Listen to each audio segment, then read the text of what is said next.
Hi guys, so I've been working on the next floral video, and I was thinking about when I first started watercolor and struggling with the terminology and kind of all those things. So I thought that, I may mention granulation or opacity and things like that in the tutorial. So I wanted to just go over a few quick beginners vocabulary and just some things about watercolor.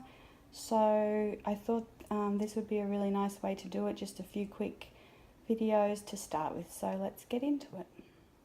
So a couple of the things that we'll be covering are single pigments, glazing, opacity and transparency, swatches, so we have tonal swatches, color swatches and reference swatches, and then we have granulating versus non-granulating pigments.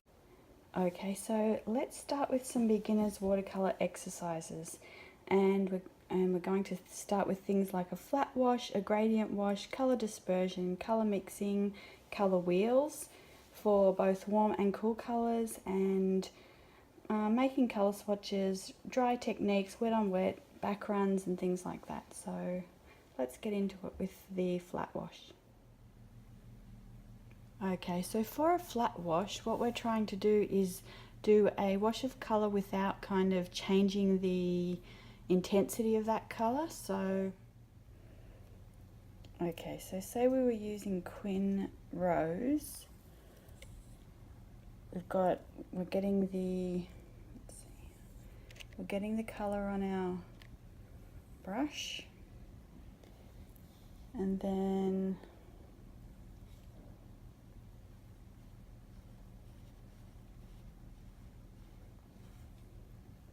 so we're trying to create,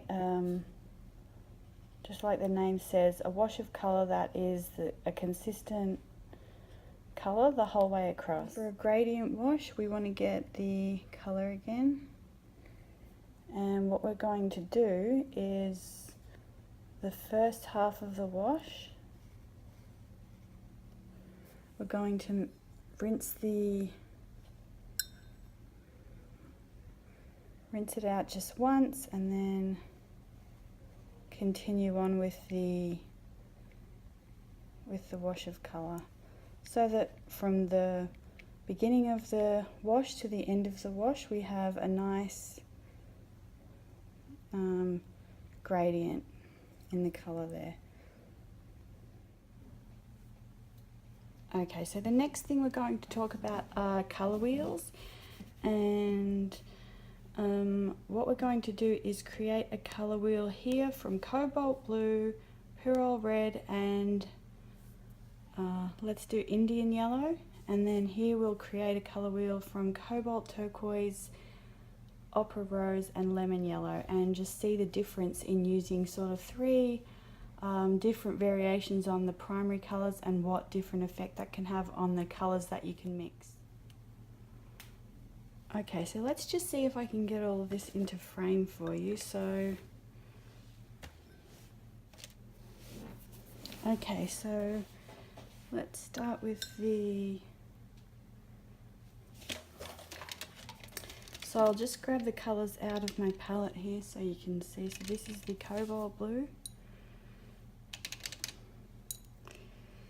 and let's just pop that on there.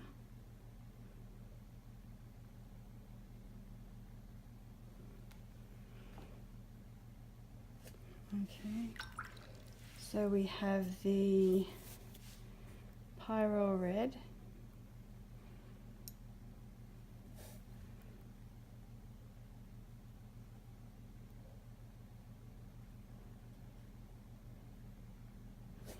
and they have the Indian yellow,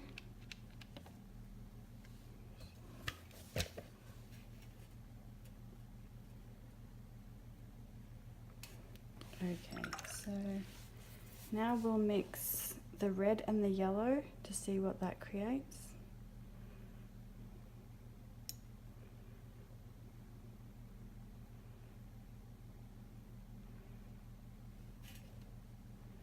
So you can see here we get like a warm orange. Let's mix the yellow and the blue.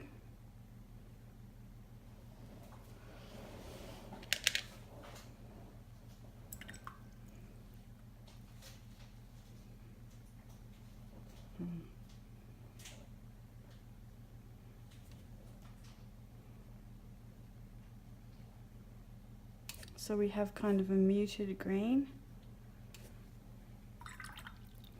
And let's mix the blue and the red. So I'll just leave that there and grab a bit of blue.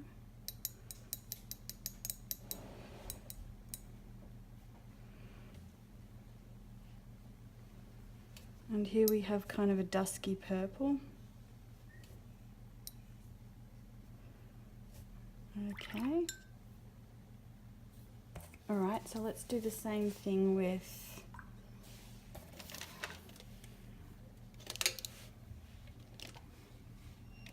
Cobalt Turquoise from Schminker.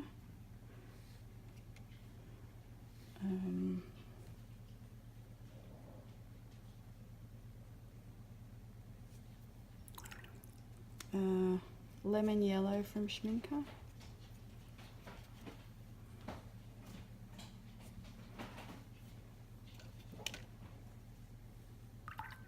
And Opera Rose from Daniel Smith or Schminker, either one.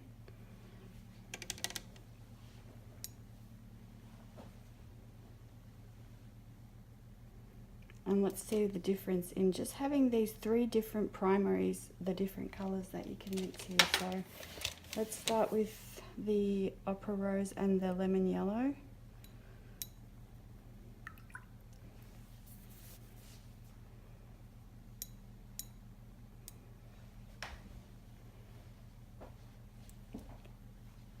So you can see the sort of, it's a bit more peach, it's a bit more of an apricot kind of orange. It's a bit of a lighter orange. Then we'll do the yellow and the blue.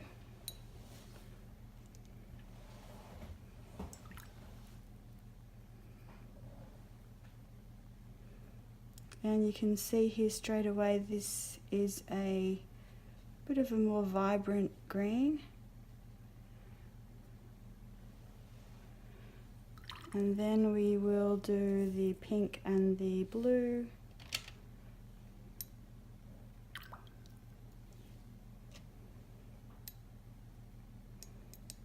And there you can see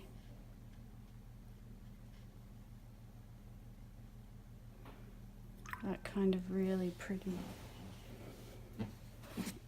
I'm not sure if you could see this mixing up, but let me just show you how pretty this is when it mixes. So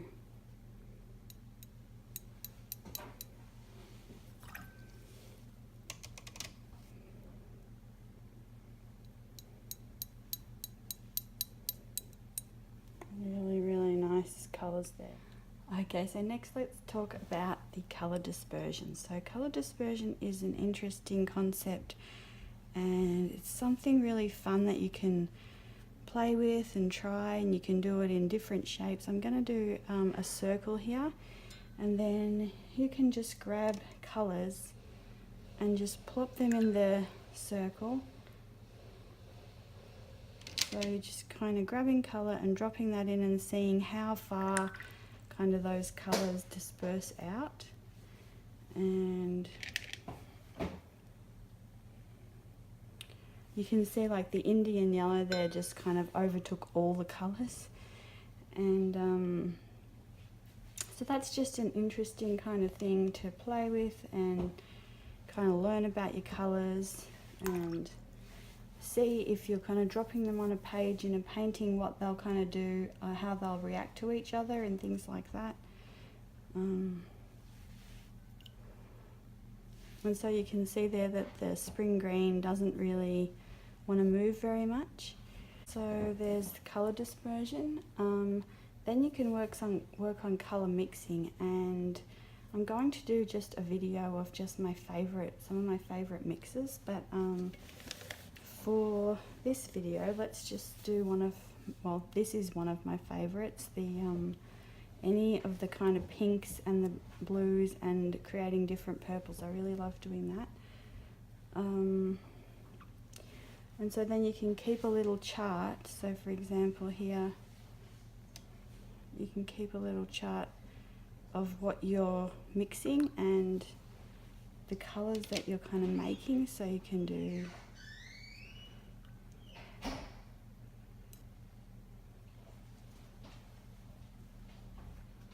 and if you add a little bit more blue, then the purple gets a little deeper. So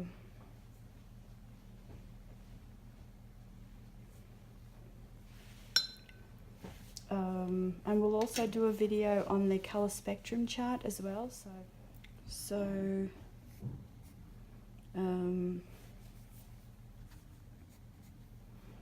you would write the kind of the colour underneath here, opera rose plus cobalt. Sorry, the camera stands right in my way here, but you know, you'll write the things, and I have a whole bunch of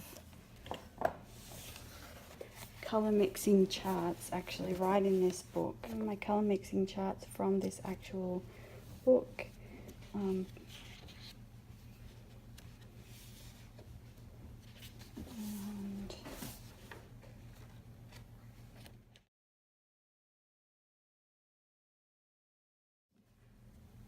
then a couple of the other things you can try are dry techniques, where you just, so for example, say you have some dry colour,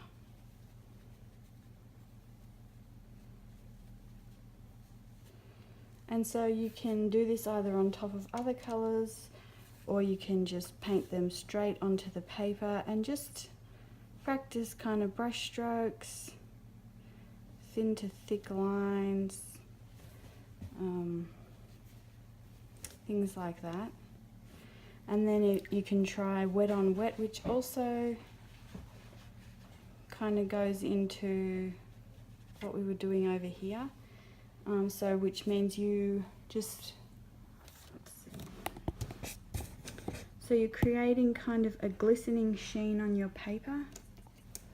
Then you'll get your colour, and you can start to add colour in. So I'm adding Fuchsite here by Daniel Smith. And while the paint and the paper's still wet, you can also add other colours and kind of blend those right on the paper, or just allow them to blend. So for example, if you were creating leaves, so that was like a dry technique, but say I did like a leaf that was wet first, and then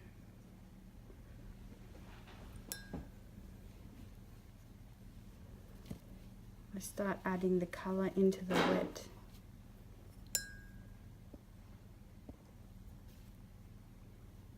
And kind of allowing that to blend itself a little bit, and helping it, and so back to the dry. It's nearly dry. So for example, when the paper is dry, or the paint underneath it is dry, you can add either a more intense sort of version of that colour. Say you wanted to kind of do, you know,